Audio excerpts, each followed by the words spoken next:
Okay.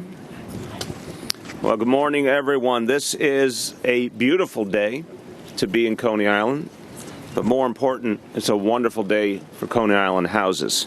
And for the residents of Coney Island Houses, it's going to be a transcendent day.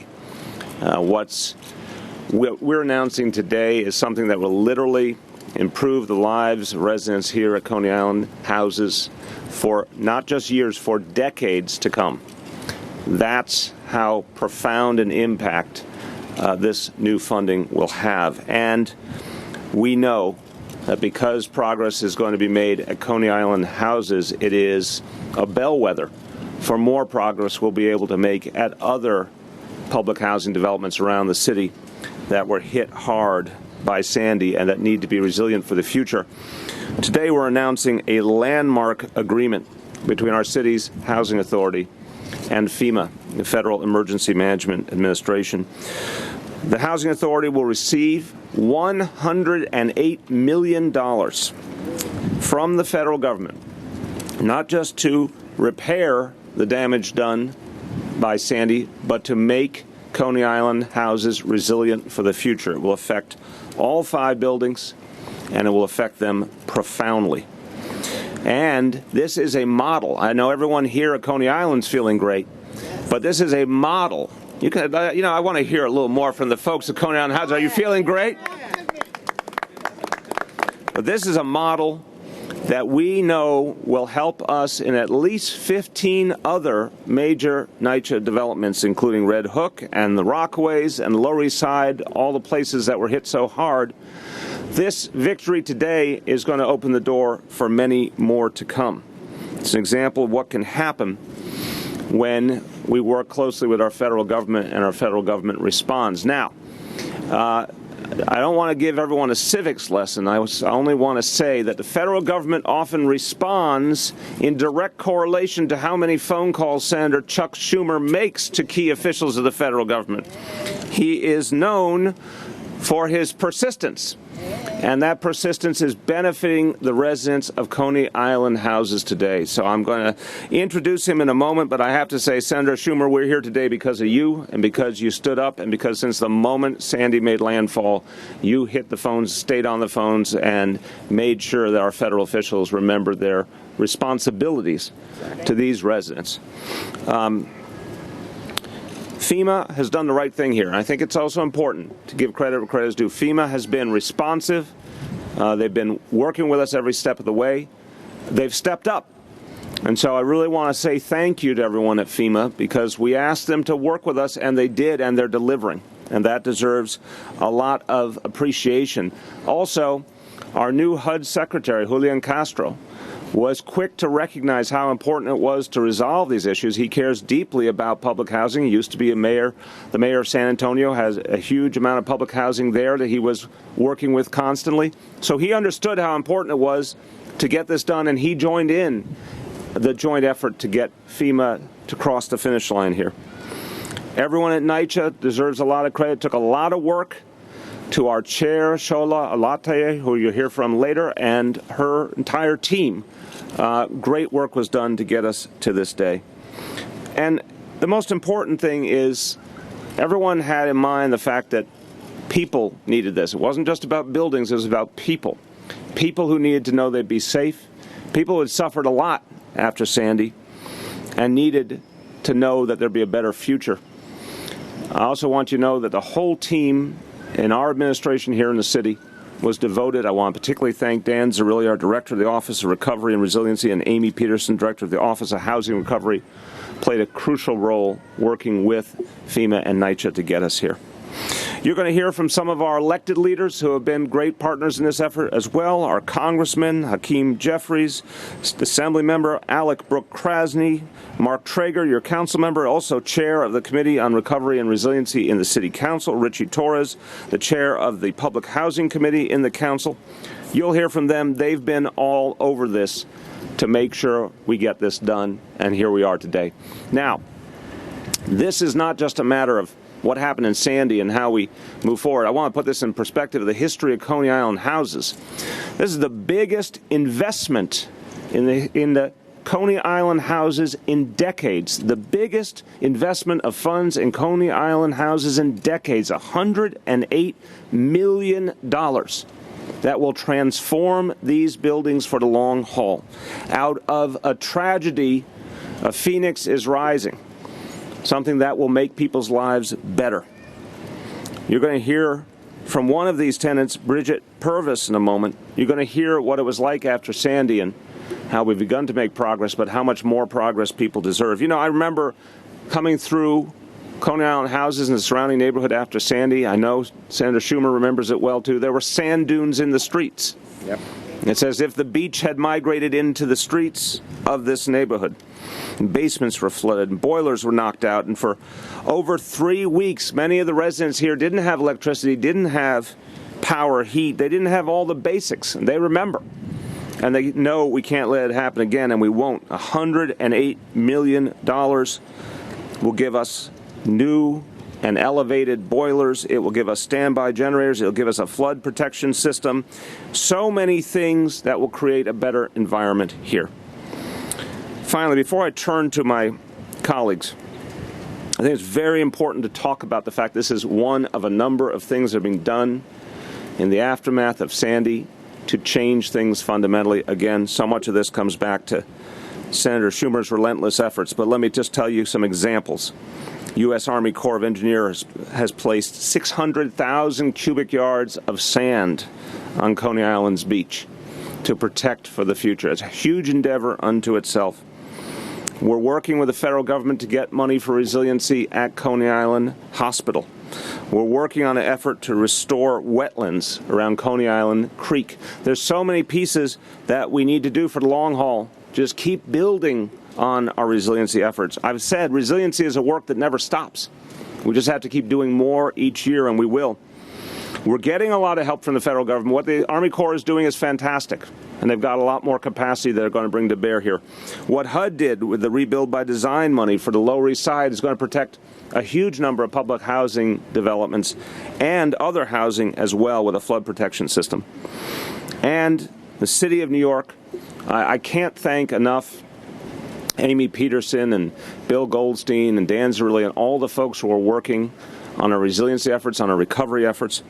You know, we said a few months back, and the Senator is familiar with the fact that when you go and make a public pledge and you put a number to it, some people consider that a risky enterprise. We said months and months ago, by the time we get to Labor Day, we will have sent out 500 reimbursement checks to homeowners who lost so much of their day-to-day reality in Sandy that we would help achieve at least 500 construction starts to rebuild homes.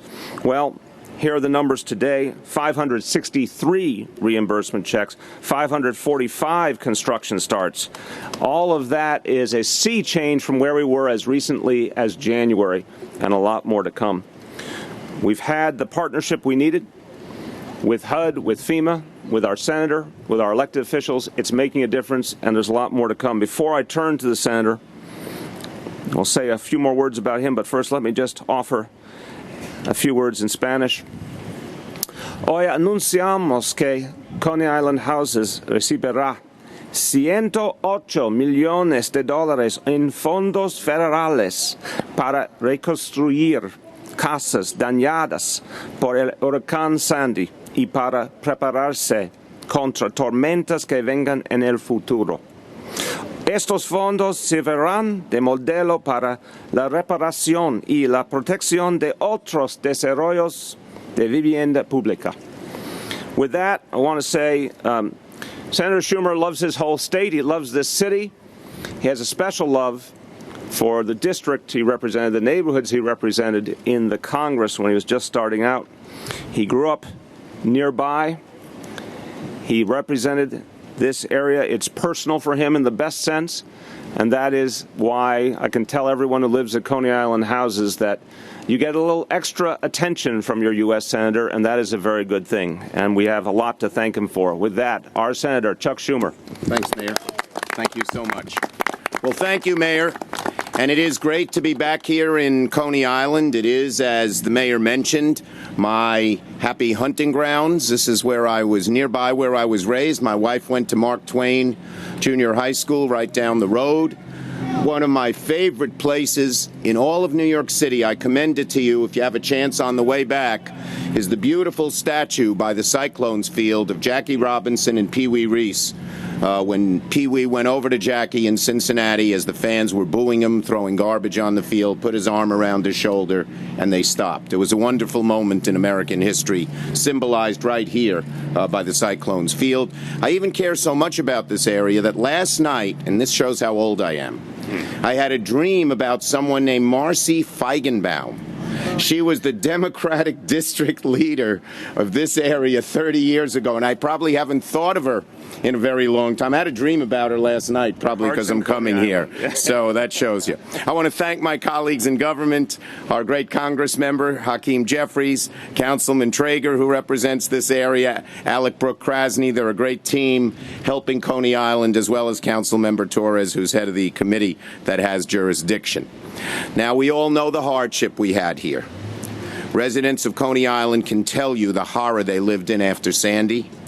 Basements, first floors flooded, mechanical systems damaged, no power, no heat, 22 days, no power, no heat. People on top floors who couldn't even get down. Older people who needed help. And the amazing volunteers who walked up the 10 or 15 or 20 flights of stairs to bring food and relief and even toilet facilities so that people could do what they needed to do. It was a horrible time, and people said, Coney Island, New York will never come back.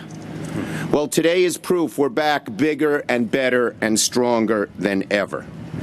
The bottom line is that while many residents are still getting on their feet, we can now see a future, a glorious future, that's a lot better than the past for Coney Island due to what we did in the Sandy legislation.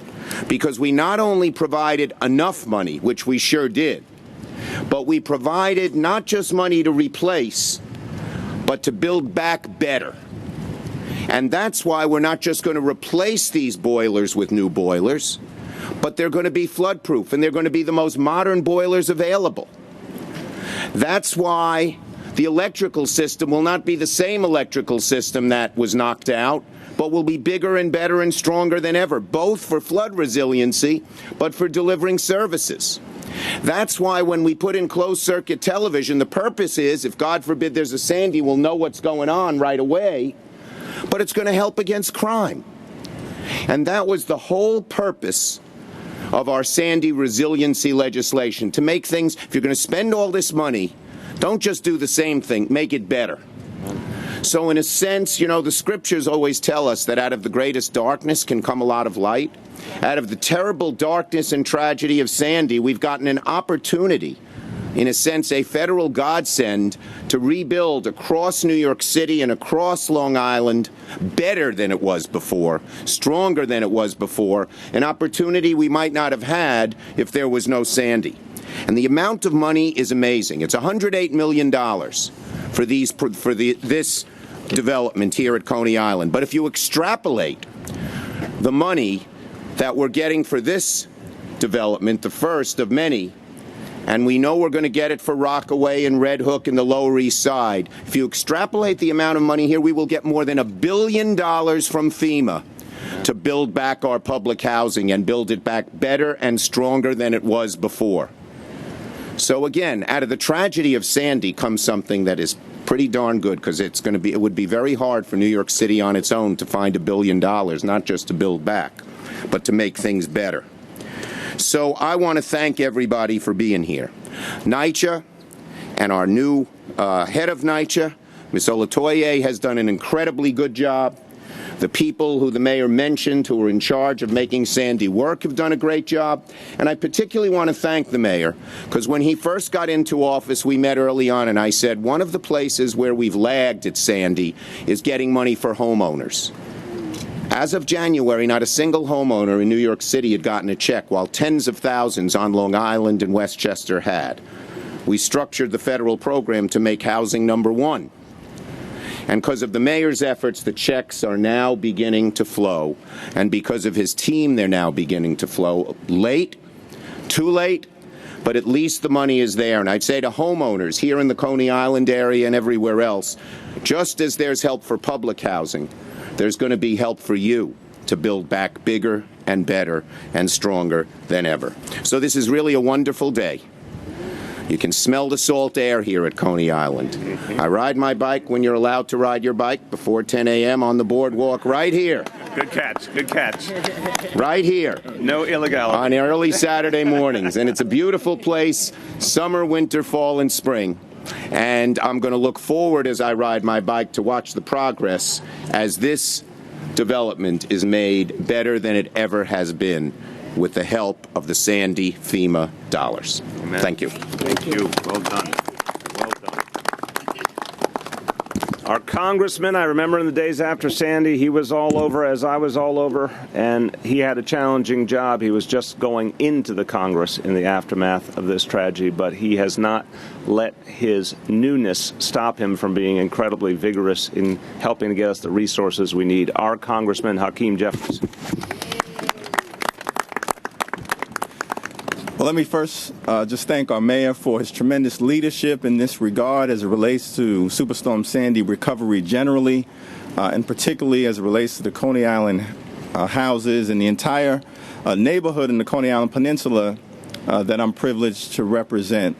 It's been an honor to serve the people of Coney Island during the last 20 or so months that I've been in Congress, even under the difficult circumstances of the recovery that we all confront in terms of Superstorm Sandy. When the storm hit, it struck us with particular devastation, and Coney Island houses were hit extremely hard. Senator Schumer and the entire New York City congressional delegation kicked into high gear to make sure that we then passed the Superstorm Sandy relief package to ensure that everyone in the city of New York had the opportunity to get back up on their feet. And today, we are taking a substantial step in that direction with the announcement of $108 million to the Coney Island houses. Now, we've got to make sure, of course, as we move forward, that we recognize that for decades, the residents of public housing here in Coney Island and all across the city of New York have been often neglected. But we're thankful on today that this announcement is further evidence that under this mayor, under this NYCHA chair, those days are over, and the residents of public housing will get the attention and care and respect that you deserve. We will not leave you behind on the battlefield of Superstorm Sandy's devastation. This is a city that never sleeps. And we, of course, cannot rest until every single one of you impacted by Superstorm Sandy gets back on your feet. Senator Schumer quoted scripture, and he's not a Baptist, but he knows how to quote scripture. Been in a lot of Baptist And he's churches. been in a lot of Baptist churches. But as he was speaking, he actually inspired me from my own upbringing, and I recalled that scriptural verse that suffering may endure during the long night, but joy will come in the morning.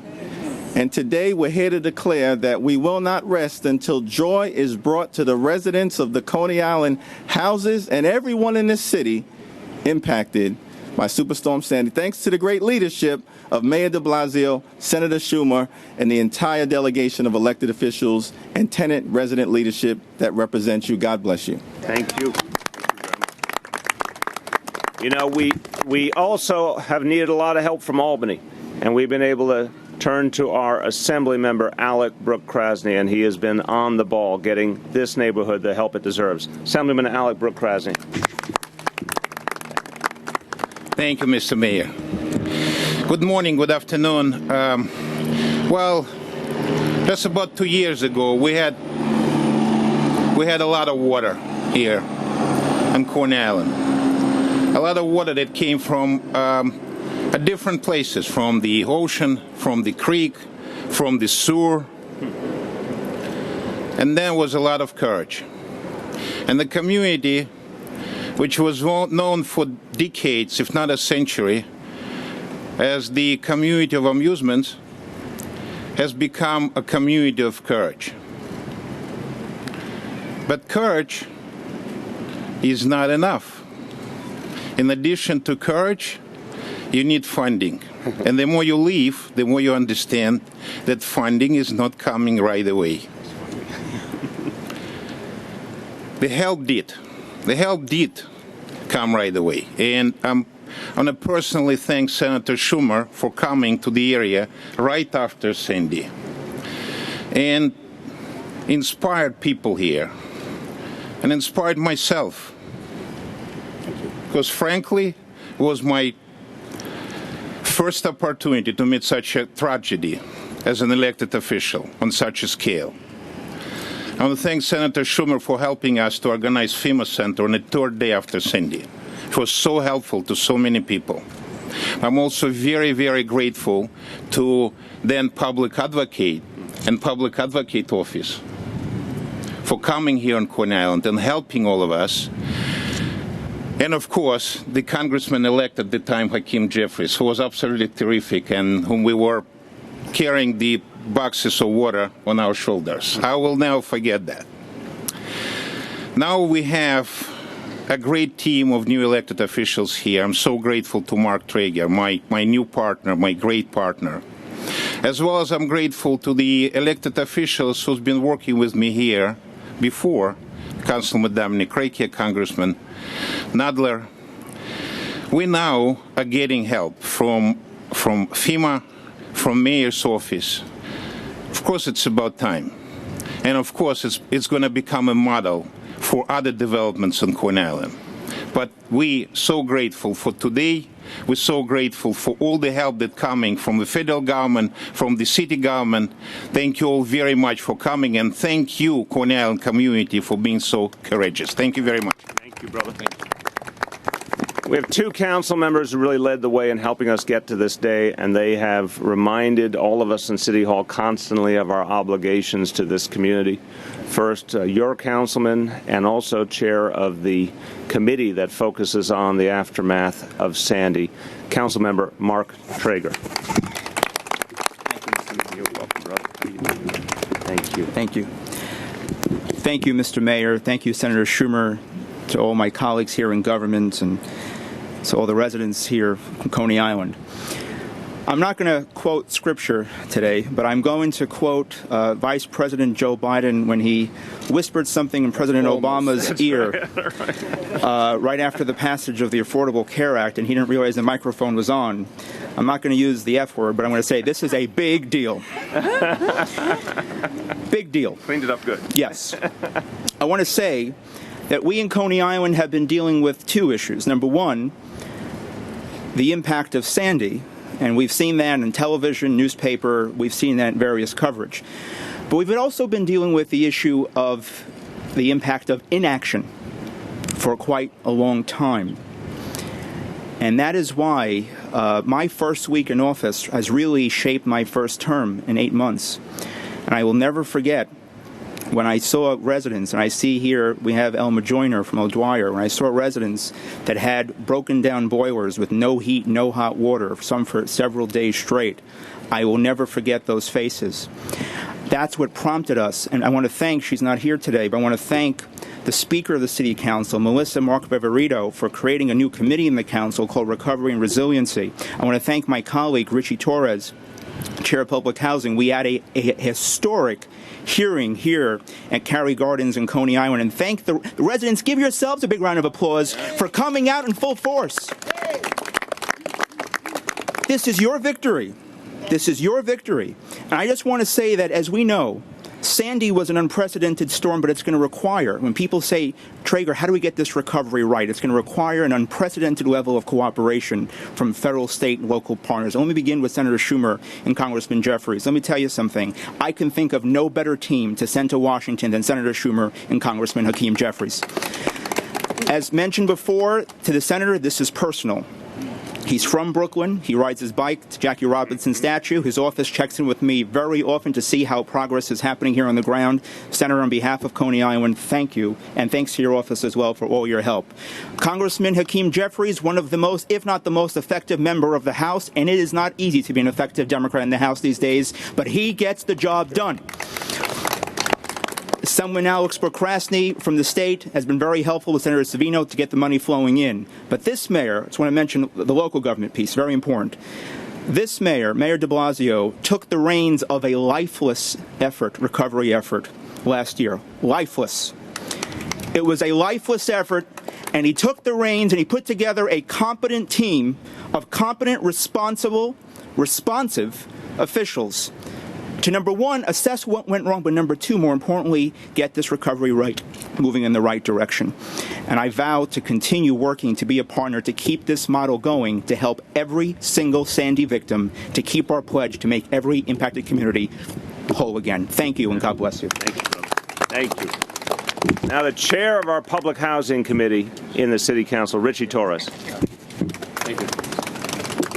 Thank you. I'll try to be brief. I have the dubious distinction of being the only council member who looks like the council intern. So, but first of all, I want to convey my gratitude to the mayor for making public housing a priority at City Hall, and that deserves a round of applause.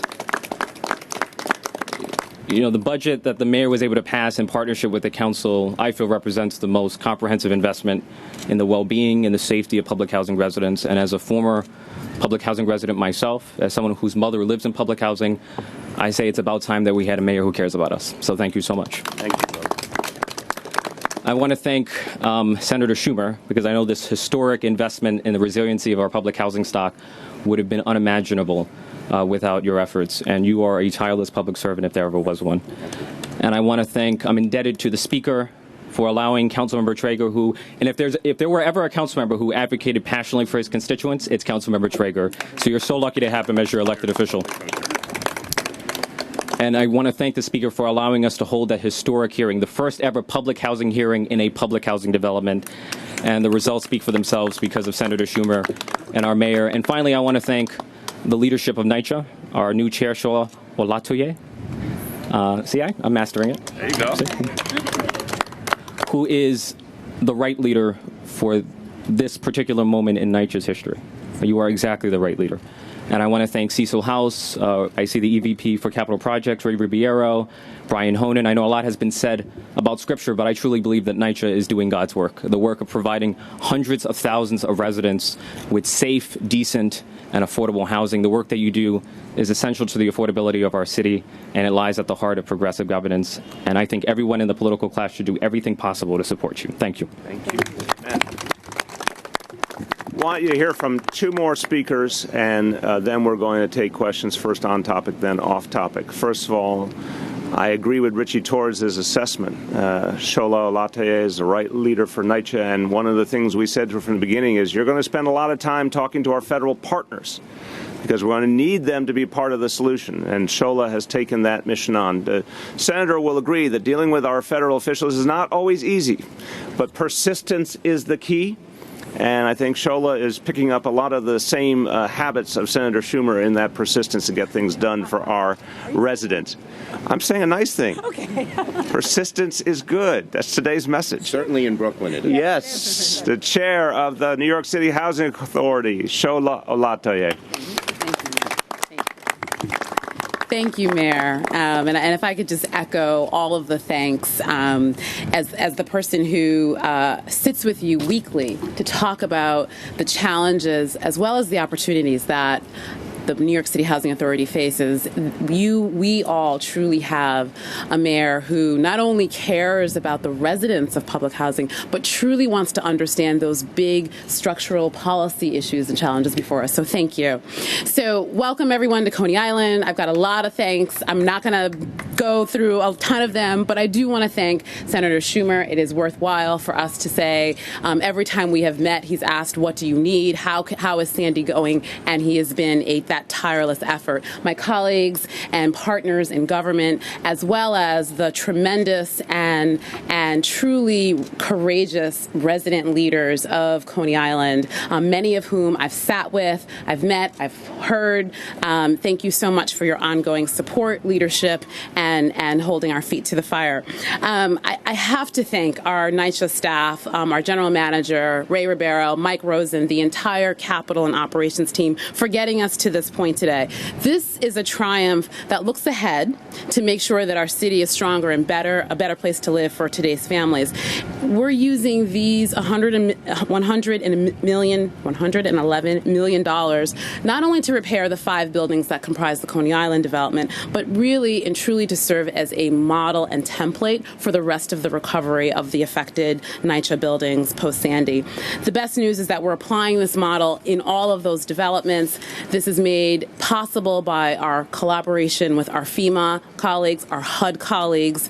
And so here at Coney Island, you've heard some of the detail of what we expect to address. This isn't just fixing and replacing things back to where they were. It's bigger, it's better, it's more resilient. The lessons from Sandy, we will not go unheeded. We will use this as an opportunity to ensure that not only these buildings, but the entire portfolio of the Public Housing Authority is resilient and safe for future events.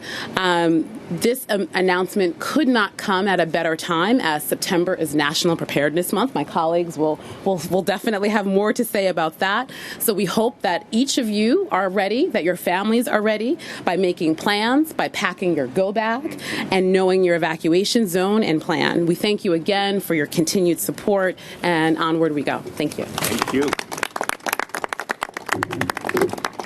Our last speaker is going to really speak for all of the good people of Coney Island Houses who went through so much. Bridget Purvis has been a resident for 37 years at Coney Island Houses. Now, looking at her, I'm going to say that means she started at the age of 2 as a resident of Coney Island Houses. That is my personal assessment. Sandy hit.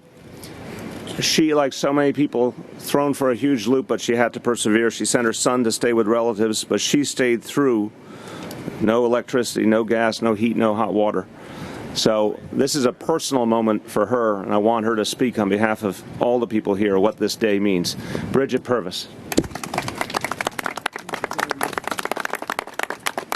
Hello, my name is Bridget Purvis. I've been a resident here for close to 40 years, as Mayor de Blasio has said, and I've raised my 3 children here. I mean, this is my heart, this community, Coney Island Houses. When Sandy hit, it was insurmountable what was coming towards us. We had been warned of storms previously, and they hadn't been as horrendous as Sandy. So I thought I could, feel it out, stay the distance, But when I looked out the window and saw that the water was up to the 2nd floor, I knew this was a real storm. My heart really came out was when the residents, how homeowners, store owners all came together in a way that I have never seen in all of my years here in Coney Island. It brought a new connection, a unity to our residents. So today, it's been a long time coming, but this is a day of celebration for the residents of Coney Island Houses, knowing that we will receive funds to help us not only rebuild, but to secure our areas so that a storm like this will not affect us in such a harsh way. I thank all my public officials, NYCHA and FEMA, for coming through for us, and I pray that we'll go on to have a better future. Thank you. Thank you. Well done. Well done.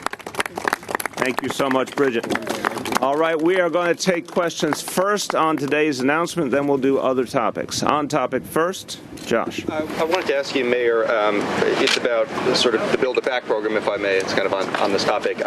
You have criticized today, and I think a lot of people would say rightfully so, the pace. Are you editorializing? I'm trying to give context to it. The pace of rebuilding. pace of rebuilding under Build It Back. The Bloomberg administration is pushing back on that big Times article that you might have seen today, which sort of goes into granular detail about why the program was so delayed. I was wondering if, in retrospect, if both you and the senator would talk about what you would have done differently, what perhaps should have been done differently, and with climate change still obviously a problem today, what would be done differently if, God forbid, an event like Sandy happened during your term? Oh, well, let's first talk about very, very simply. I don't want to dwell on the past. I think the difference is simple. We said, yeah, we understood the federal law was cumbersome.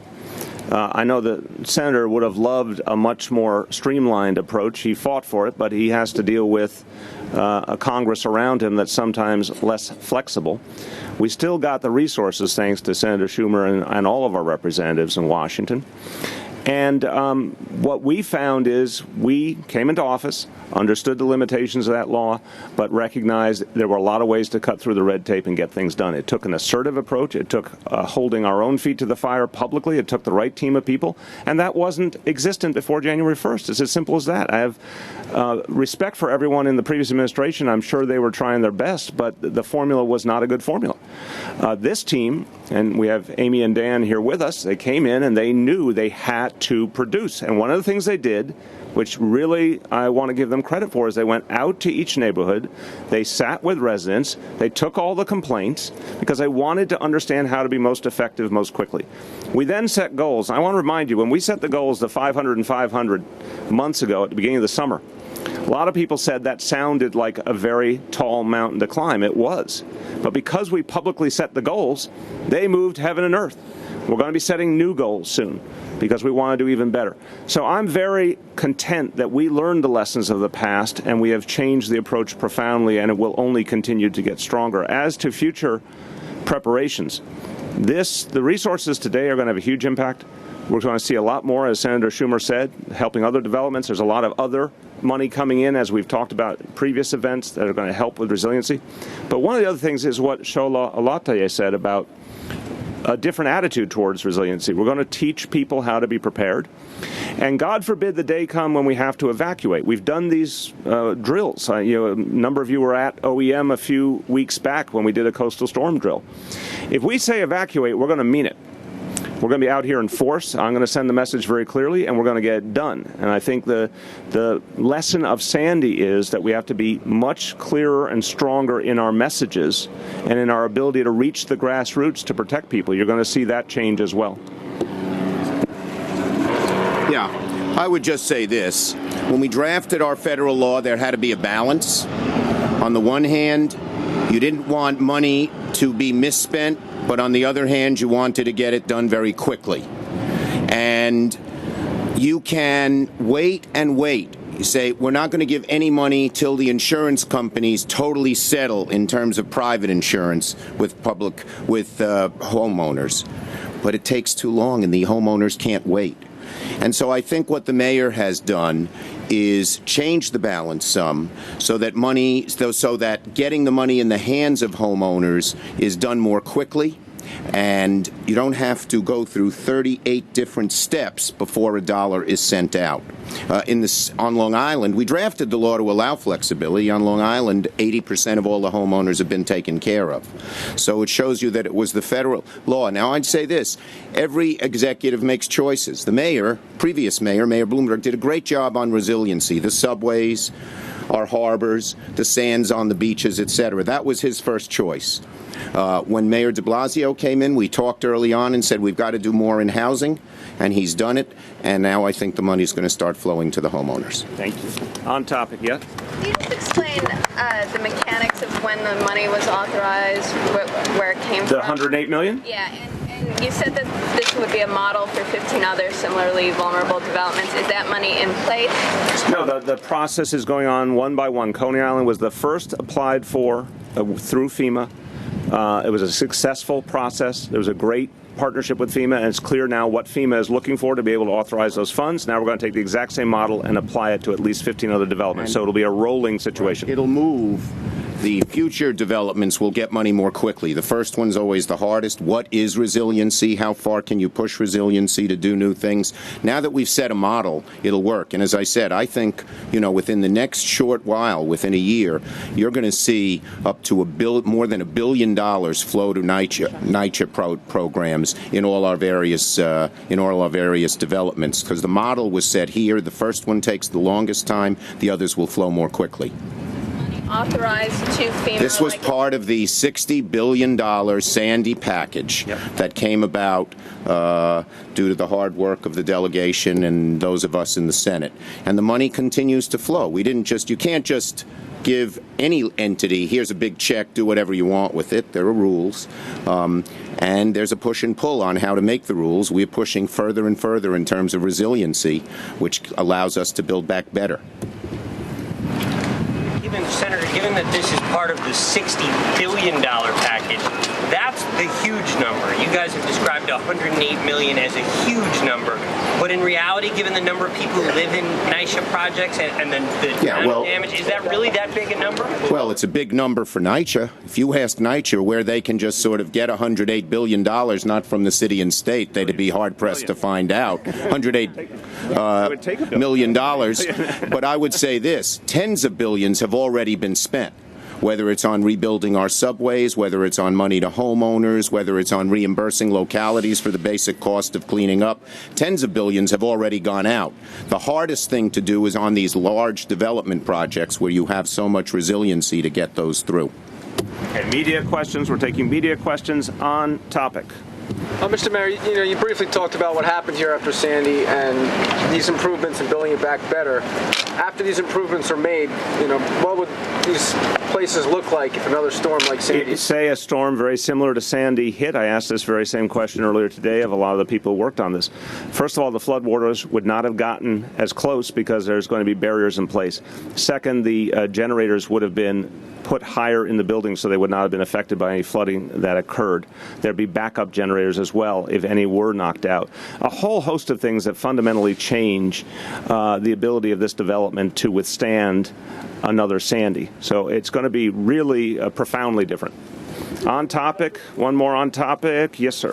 Residents say this is great what you're doing, but it's still, there's a lot of work to do here. There's still scaffolding to block security cameras. People say just over here they don't feel safe here at night. There are no lights. What kind of improvements? This money is not going to go to any of those improvements. So how will this area be more? Some of this money, as the senator said, does affect security issues as well because it has the dual purpose of dealing with disaster situations and day-to-day security. Second of all, the scaffoldings will be coming down. First, some work has to be done, but we've made very clear we want that work done and we want the scaffoldings down as quickly as possible. We're not going to have any more idle scaffolding in the NYCHA system. That's something we're very committed to, and thank you. And we had a great day at the Lincoln Houses in Manhattan last week where we took scaffolding down that had been up for over 4 years. You're not going to see what you saw in the past. And there have been additional commitments of NYPD officers to developments that have been experiencing challenges. But, I have to emphasize, and I appreciate what Chair Torres said, we are going to be making a lot of new investments of different types in NYCHA. It's long overdue. It'll take us some time, but we'll get there. Off topic, Rich. I have one more. Go ahead, Rich. It's a goofy question. A number of these windows over here have X's on them. I wonder if anybody knows what that means. Does it mean that apartment is somehow, That's in case of a storm. If the wind blows, your window won't burst out into your apartment's table. There you go. Okay, off topic. So, some teachers in their classrooms are wearing T-shirts in support of the NYPD. The UFT sent out a memo to teachers asking them not to wear what they call political statements. Do you feel that teachers should be wearing the T-shirts supporting the police in the classroom? First of all, every individual in our society has a right to make their own decisions about how they want to express themselves, and every union has a right to communicate with their own members. So, from my point of view, it's a choice that each individual makes. Look, I honor the NYPD every day. I was at One Police Plaza this morning. I think people appreciate the NYPD in this city. But as to how you should comport yourself at your workplace and the individual choice you make, that's up to the individual. Yes. Thanks, Senator Schumer. Off to another mission. New York Press Club sent you a letter specifically criticizing you for dividing question and answer sessions into on and off topic. Do you have a specific response to their criticisms about the We think we're doing it the right way. We think we're doing it the right way. I try and make myself available a lot. We've had a number of availabilities this week, as you've seen, and we think that's the best way to organize these. The on and off topic. We think it's the best way to organize them. Planning Chief Carl Reisman went into a bit more detail this morning on some of the housing plans. He described that high and medium density districts both would be subject to mandatory inclusionary. Correct. Do you have a sense of whether developers have been receptive to that so far? Well, I think developers understand that there was an election, and this is what we said we were going to do, and there's no two ways about it. We're going to build a lot more affordable housing, and we're going to ask more of them. We're also going to work with them practically to get the job done. So I think developers in this city understand this is where things are going. I think most of them have been willing to work with it. Mayor, as a follow-up on the NYPD T-shirts, are you concerned at all that there's a teachers versus cops mentality in this city? And what would you do to diffuse that? Respectfully, that is a media fabrication. I know so many police officers, I know so many teachers. Vast majority of both believe we're all on the same side, because we are all on the same side. So I'm just not interested in artificial conflicts. I'm thrilled with yesterday the way our teachers all over the city went to work to help our kids. I'm so appreciative of the work the NYPD does every day. I think the vast majority of our public servants are actually trying to work together and not allow themselves to be divided. Mr. Mayor, I've forgotten what I was going to ask. Okay, Josh gets your question. No, we're doing media only. My apology. I wanted to actually ask you about the Build It Back, if I can one more time. There was some criticism that a lot of the money is used for general resiliency, the kind of big ticket items that are taking years to build. Do you think that the money that was allotted by Congress was the right balance to restore people's homes as is, and also to build resiliently citywide to make sure that they don't get hit in the future? Well, I think we're able to work with the law that we got. Look, I think the bill could have been more flexible. I think it could have provided more options. But that being said, we have a lot we can work with, thank God, and I think Senator Schumer is exactly right. What was missing in the previous approach is a focus on real human beings, homeowners and public housing residents who needed relief immediately. So the resiliency piece and the day-to-day recovery have to go hand in hand. You can't just do one without the other. But at least we can say that the federal legislation has given us a substantial amount of resources to work with. Now it's our job to make it happen. Rich, you get a moment of redemption, Rich. Back to me in a flash. Mr. Mayor, I want to have a revelation. I want to ask you about the body cams. That the PD is moving toward the body cams. They're talking about it being pretty expensive, though, maybe possibly tens of millions of dollars just for storing the data. What goes through your mind? Well, first of all, I saw some of the body cams this morning at Police Plaza. It's pretty impressive technology in the sense of how small it is, how lightweight it is, and that's promising. But we've said very clearly this is a pilot program because we need to figure out what it means in a city of this scale. There's no comparable example in the country. So we're going to start small, test it, find out how it works in real life, and then decide from there how far we should go and how much we can afford. But the important thing now is to start down this road.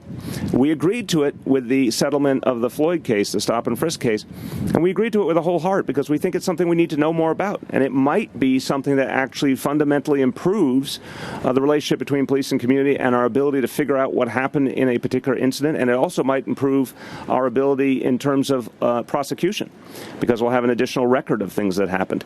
I think a lot of criminals out there are reading the same news and probably don't like the idea of their every action being videoed because they know it can and will be used against them in a court of law. So there's something promising here, but we have to test it carefully to figure out how well it will work, how we deal with the confidentiality issues, how much we can fund. Those are questions for up ahead. Thanks, guys. Thank you very much.